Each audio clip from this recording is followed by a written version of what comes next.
the last time that I talked about romance in Berserk, that was a little more than a week ago. I think it was on a Saturday. And I talked about the constellations Casca and Griffith, Griffith and Charlotte, Casca and Guts and Griffith.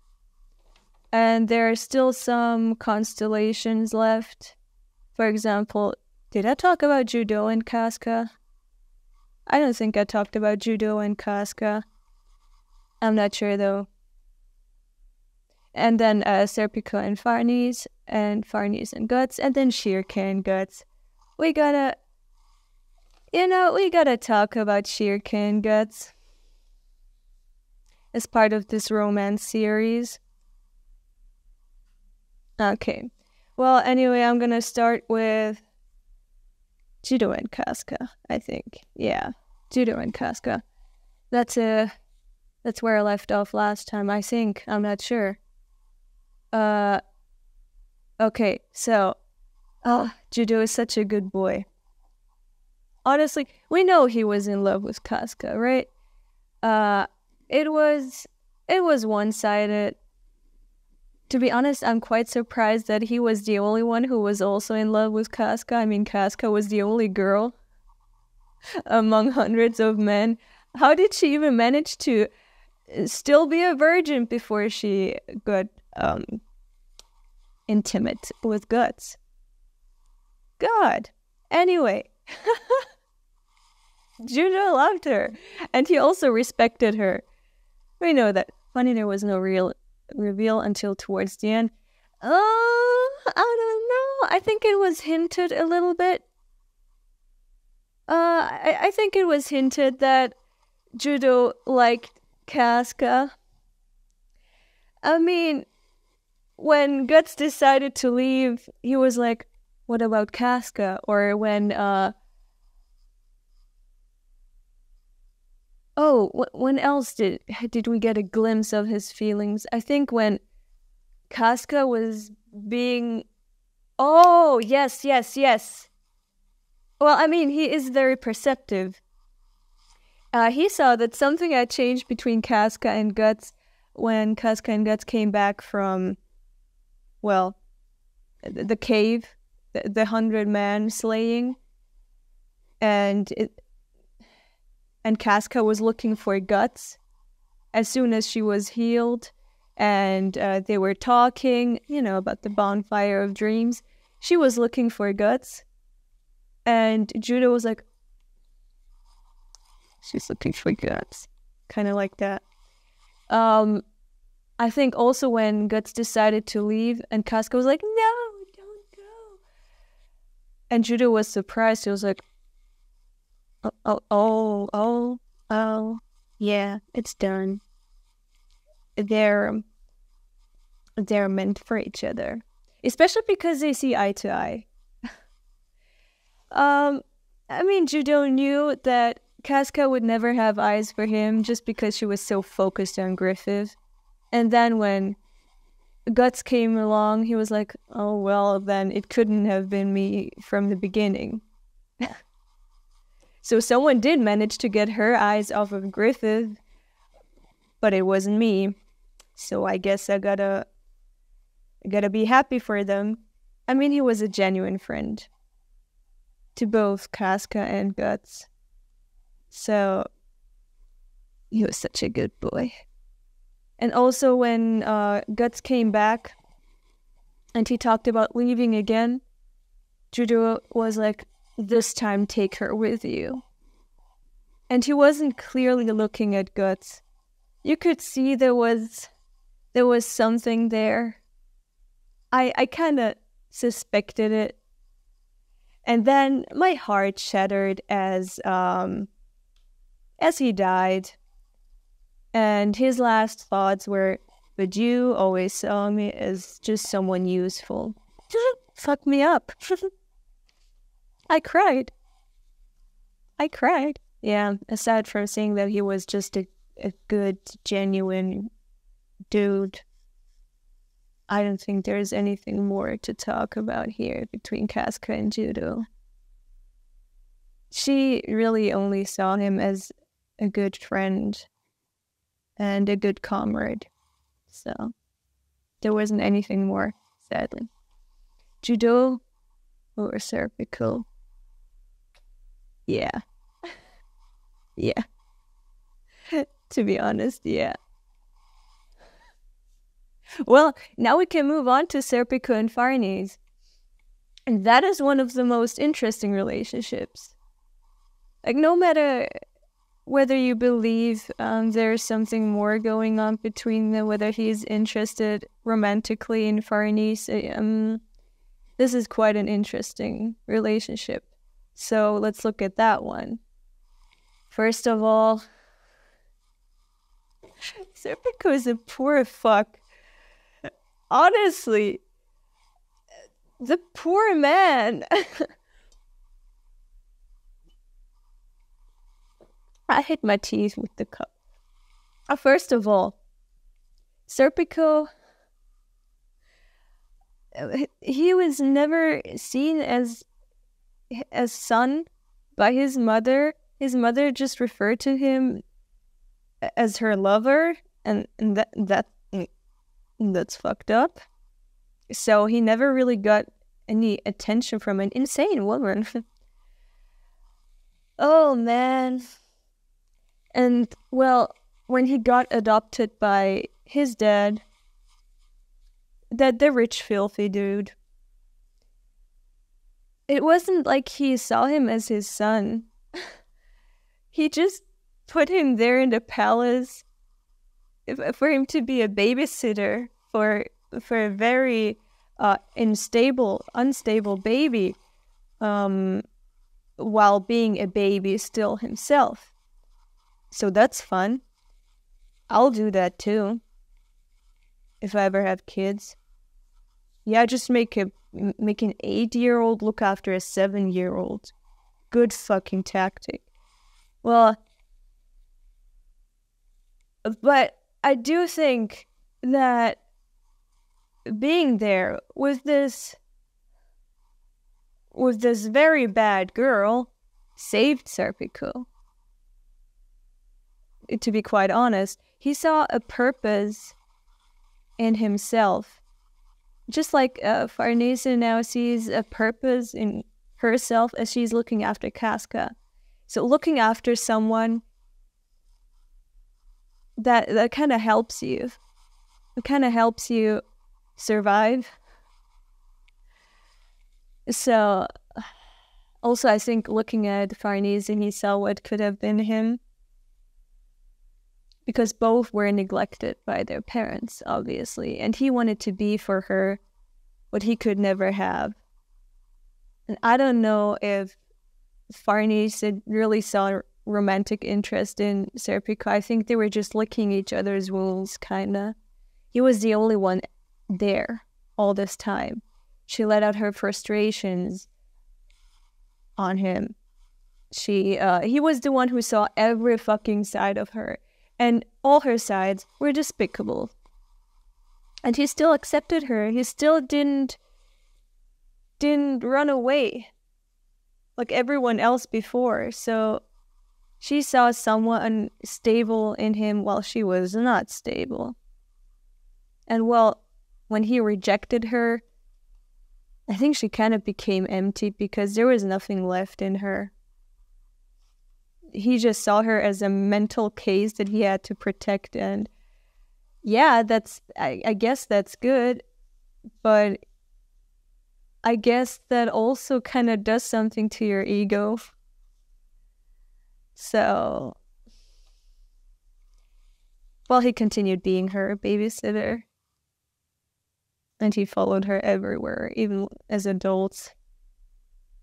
And I think that is why he was very suspicious of Guts as soon as she started following him. But, you know, he would still take care of Farnese from the backstage area. He would just watch over everything. And if something would go downhill, he would step in. But he would let her do. Because he said, oh, well, if I cannot help her better herself, she can find her own way. I'm going to support that. That is my opinion. I think that's how Serpico that ticks. I'm gonna read some comments.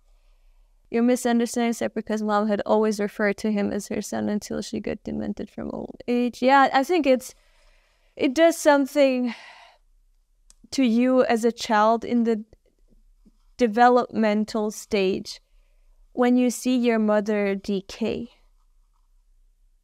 That's fucked up. Convinced him to kill his mother for being a witch, becomes a witch. I like your micro. Oh, yeah. That's good. Yeah. Well, that's Farnese. I hate her character, like what she has become. She had so much potential.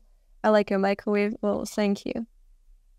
Romance in Berserk was pretty good until Suguha joined in with... Okay. Yeah, sure. Okay. No, back on topic. Serpico's and Farnes's character arc had so much potential. At first, when we got thrown into their arc, I was like, why? Why are we going into a side arc fucking again? Can't we just focus on Guts and Griffith, the main story? Why are we watching some other characters now? What for? But then it showed some new sides. You know, Berserk has a lot of topics that it's bringing up, and with Serpico and Farnese, we had a lot of new topics. From incest, no, we had that with the King and Charlotte. But anyway,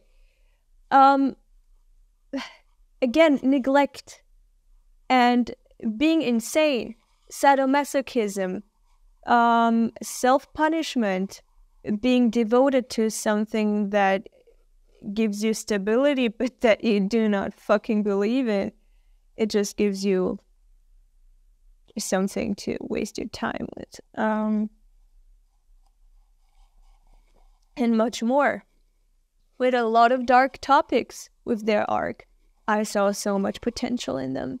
And then, as Guts comes along, he's, the super cool guy. He doesn't do anything for them. But Farnese sees her faith being ripped out of her and put into this man instead. And her eyes are being opened and he's so cool and now she's in love with him, as is everyone. And then she just became a blank slate. There's nothing to her character anymore. She's just coming along. It's as if nothing of her past had ever happened. She's just there, a good girl, kind of shy, kind of crushing on her senpai there, and that's it. That's fucking it. And she's taking care of his lover. She got reduced to just another nakama in this nakama crew to make Guts look cool. And that's it. She has no fucking purpose. She's not adding anything to the fucking story. Nothing. Serpico got the same treatment. Just like Skull Knight. He used to be mysterious and useful, but now he's just a fucking plot device. Doesn't further the plot anymore. Unlike in the past, where him and Void, they added a new fucking layer to Berserk. A story that has been going on beyond the story of Guts and Griffith. But now it's that got thrown out of the window too. So their characters are just nothing special anymore. Then, yeah, I touched upon the Farnese and Guts constellation. Guts doesn't fucking care about her. I guess he will protect her now because she's there. Yeah. And that's fucking it. She likes him because he's cool. Or cool main character. There's really no other reason. really no other fucking reason. And now we can move on to fucking Shirkin Guts. The OTP.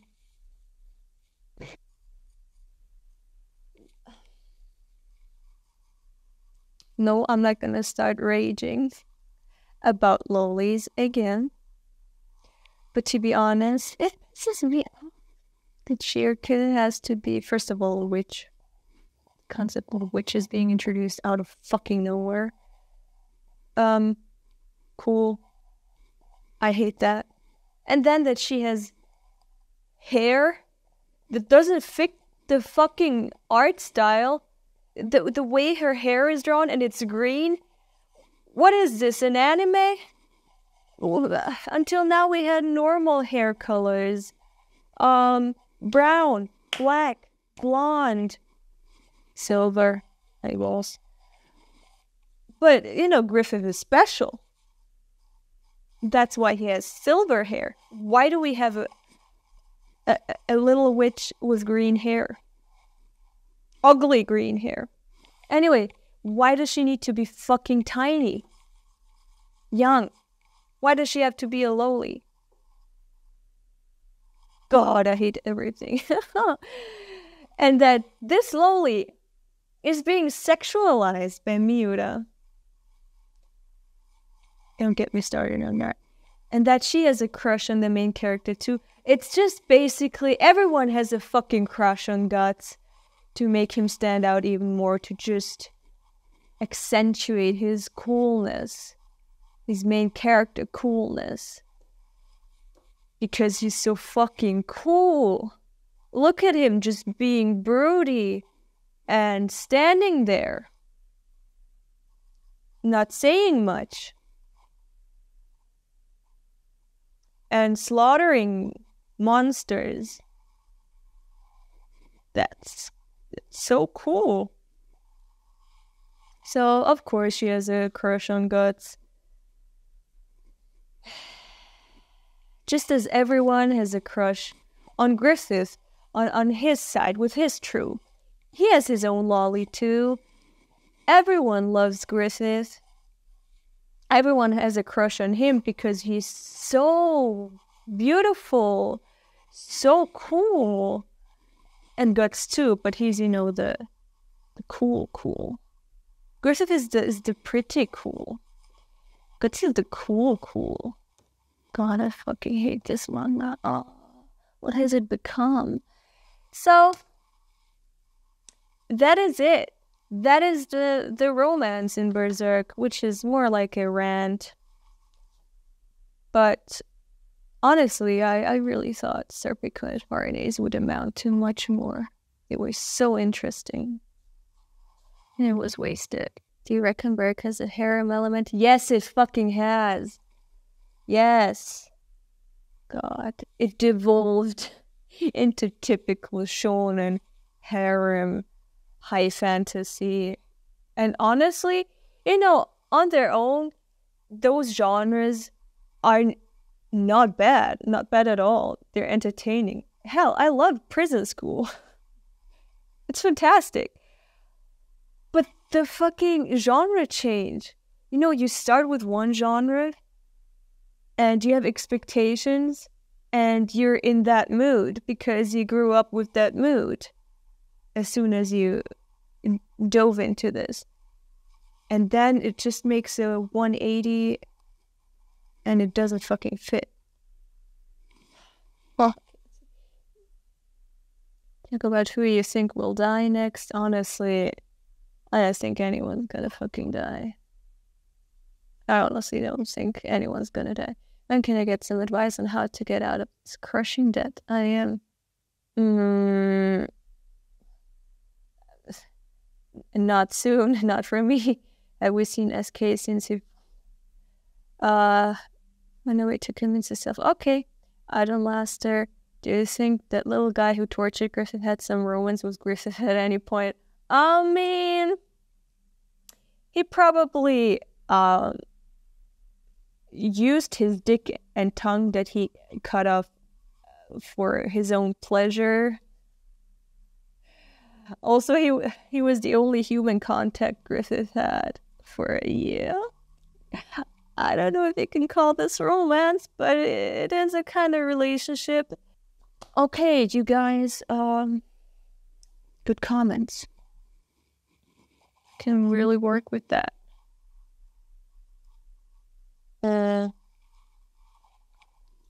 So I think I've talked about everything now. Someone told me my streams are boring, which I understand. But no, I will not do a fucking backflip because I don't know how to do backflips. Next time, I will do a makeup tutorial. I'm gonna stop streaming now. Next time, makeup tutorial. How to look like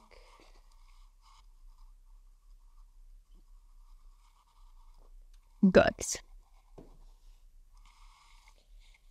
Okay, then that was fun. I think I talked about everything. So, have a nice day or rest of the day wherever you are. Have a good night or good morning. Okay, goodbye.